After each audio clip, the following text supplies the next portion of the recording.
बंदर के पास गया और बंदर को बोला कि आज तुम मेरे शाम को मेरे साथ खाने पर घर चलो, मेरी पत्नी ने तुझे बुलाया, मैंने तुम्हारी बहुत तारीफ की तो उसे तुम बहुत अच्छे लगे तो उसने तुमको बुलाया।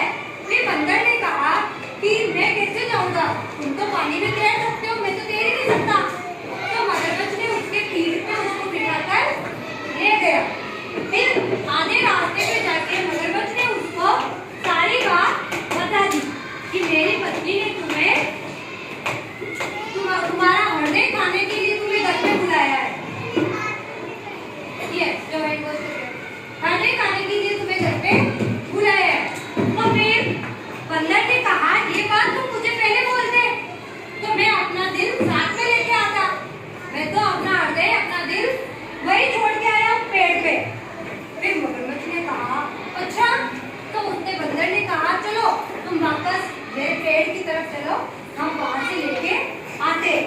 तो फिर जैसे ही मगरमच्छ बंदर को अपनी पीठ पे बैठाकर पेड़ के पास ले गया, उसने जंप लगाकर पेड़ पे चढ़ गया। बंदर चढ़ गया